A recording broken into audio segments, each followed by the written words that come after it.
Welcome to Spider-Verse Minute, the tri-weekly podcast where we watch Spider-Man Into the Spider-Verse 1 minute at a time. I'm Sean Slater. And I'm his sister Caroline. And today on minute 17, we open with Gwen getting a haircut and finishes a minute later with Miles finding a safe room to hide in. Gwen getting a haircut. I have titled this minute, Anxiety to the Max. Yeah, this is definitely a very anxious-filled minute. It's an anxious-filled minute, but it also depicts anxiety in such a great way. Like, at least I know for me personally, when a lot of my anxiety comes from just my thoughts being too loud and stuff like that. We'll get to it. How about you start off? What's one of your first notes? Yeah, so just with Gwen getting her haircut, one of the things I found interesting was how well they were able to cut her hair into the shape of his hand. With his hand, right? like you think they just cut more of that off. Okay. Like they just perfectly cut it. It seems like no one's gonna give a girl some help and just kind of clean that up. No? Okay. Yeah. She's just gonna have the shape of it. I also just love how disinterested / annoyed she is at him. She's just, looking at how she looks with the haircut now, and she's like, oh, whatever, just leave. Yeah. It's like fantastic. And the sharp close of the compact. Yeah. Is great. And poor Miles. I feel so bad for Miles in this. Yeah, he just looks so minutes. He's sad, and he's just like, whoa, oh yeah, she looks bad. And then I feel bad for him when he leaves, and he's trying to stay calm. He's like, okay, nobody knows. No one saw that, and the eyes start looking, and then just the whisper internal monologue that takes up the whole screen. Everyone knows. We get, right before we see the everyone knows, we get our second visit from the Smiley Boy. The Smiley Boy. As the camera's panning around, he's staring. It looks like he's almost staring into the screen, but you can, tell he's looking at Miles around 20 seconds. And he's just staring there, smiling really wide at us.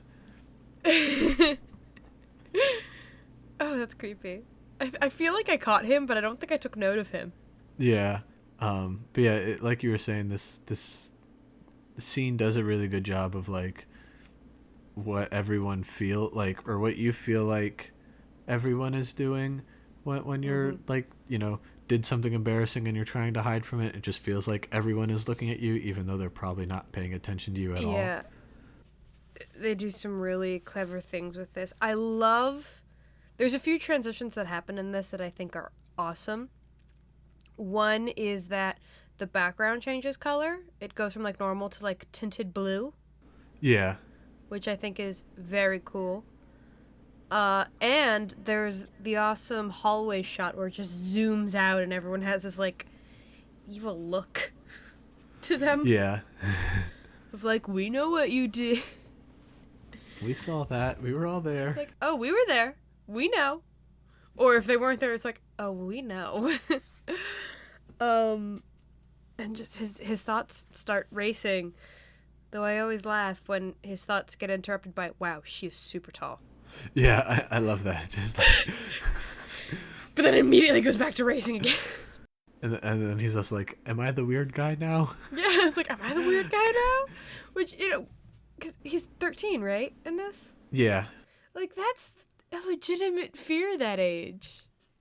So, I totally get that fear as well. It's funny, but it's also kids feel that way, though. Yeah. I the weird guy now, and when the everyone knows pops up. Mm-hmm. When I was first watching the movie, this was for a moment I thought that the caption boxes were they had some gags with people interacting with them sort of, because on the right hand side of the screen there's a taller guy that it's blocking blocking the N in nose. And like right as it gets pretty close to him, there's a base hit, and so I thought it was hit like the back of the sign bumping into his head. But like he doesn't make any reactions to it, so it was just like me, that was my headcanon, was him getting whacked dunked in the head. It's the reference to the stormtrooper who whacks his head on the door. Near the end of it, we get to see the comic panels come up again. Yeah, and this is the first time that they come up for Miles. Yeah. Oh, you're right. Yeah, like I guess, yeah, this is we see the spider like bite it, but this is the first time that it's I guess it's the first time post powers. Yeah. That we see them. Yeah, it's very cool. I noticed a few of them, like what was in them. One in the bottom right panel, it's Gwen's shoes. Yeah, we see her probably walking back to her locker. Yeah, she's just walking. Then there's someone taking a picture in one of the panels. Then in another panel, a phone is buzzed and it has Miles appearing on it. Yeah. So I think someone sent a picture of it, maybe? I don't know, because he's making kind of a strange face in it. Yeah, and like, a bunch of the other panels are just like students gossiping with each other. Yeah, laughing. Someone's pointing in one of them, I noticed that. The cool thing about that is that there's also like whispers in the hallway as well. Yeah, you hear like the students whispering in the background. And yeah, one thing you brought up the whole "Am I the weird guy now?" line. When he says that, you hear like a female voice after going, "He's so weird." Yeah. Yeah. And then it's really cool. I like how to transition into the next scene. Mm-hmm. They replace like the center of the frame with the security guard's mouth, and then just like zoom that, and so like it starts over his face, and then does a like zoom out into his face, and then just cuts to it. It's a really neat transition. It's a great transition. It might be up there with. It clicked when I was watching it. I'm like, oh, that's a really cool transition, but that might up there with one of my favorite transitions next to we talked about it in the previous minute during Spider-Man's montage when his face gets smashed into the popsicle. Yeah. The so-so popsicle, which was also a very clever transition. So that might be up there with some of my favorite transitions that this movie does. Then I love this little bit that happens when he's like, Morales, I know you snuck out at night. Play dumb. Play dumb. Who's Morales? Not that dumb. And then he just ditches. Yeah. And he's just like, nope, we gotta go. It's like, I can't recover from that. It's also like a little weird how long it took the security guard to react to Miles running. Either they're trying to show like how fast he can be. Yeah. Because he just like ducks by him and then like is 3/4 of the way across the bridge before the security guard can even like start running across it. And then he ducks into the one room. But yeah. Well, before we do that, during this running sequence, we yet again see the movie's favorite location, the Vision's Glass Bridge. Yeah. This time we see Miles run across it. But I kind of chuckled. I'm like, wow, they really do like this bridge. Well, they have it. They might as well use it. Yeah, that made me laugh too, because I think this is the 4th time. Yeah, and I liked this hallway because it's the first time it feels like a real school. With that just, industrial white walls, white ceiling, blinding lights, just concrete floor. School. Yeah. High school. Yeah, and just the water fountain there, and it definitely is the first time this really feels more like a school than a fancy place. Yeah, it does. And it's also like I still don't fully understand the layout of the school, but you. What am I trying to say? I don't still fully understand the layout of the school, but it does feel like even just that running through the hall, it feels connected. Yeah, I think one of the things they were like when designing the building was they took a like okay, this is an old just like this part of the building that they're in now is the old building, and then they Mm-hmm. attached the brand new fancy part of it, and that bridge connects the two, so it's sort of like Miles's Two Worlds, where it's the old Brooklyn, Yeah. and that's where he runs away to be safe in this scene, versus like the newer Visions, Mm-hmm. which was where he was uncomfortable and awkward and doesn't feel right in it. That's an interesting take. I didn't think of that. I like that.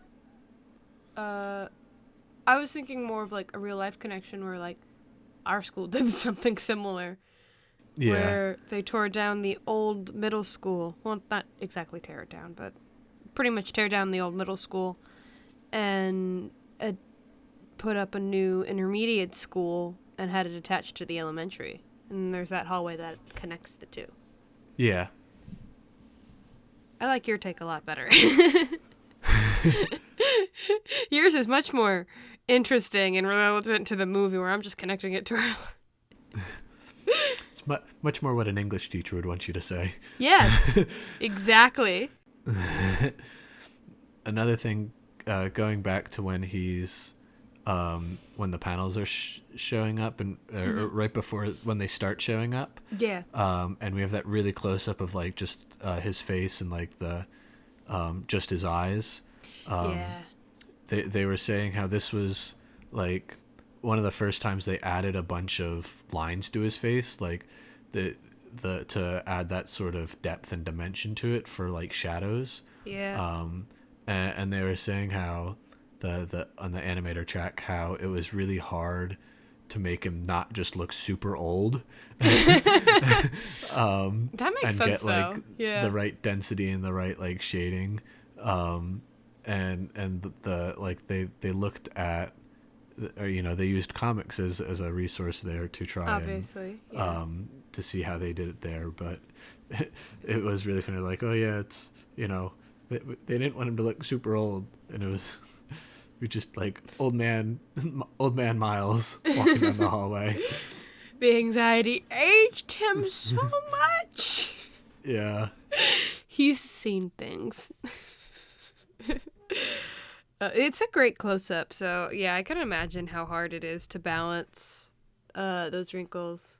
Um, I've watched every episode of Face Off, the sci-fi special effects show, multiple times, and even in that, to just create lines that avoid it from taking like a youthful makeup. This is more particularly with aliens as well, but like even if you just do like certain sculpts, if you put just lines in certain ways, that just comes off as wrinkles, even if you didn't intend it that way. So that happens in all art forms. Yeah, and they were also commenting on how like hard it was to go back to like more typical animation, and how just like plain everyone's face is now because there's no line. They're just like, oh, it's so empty. There's nothing going on there. It's so flat. I get that.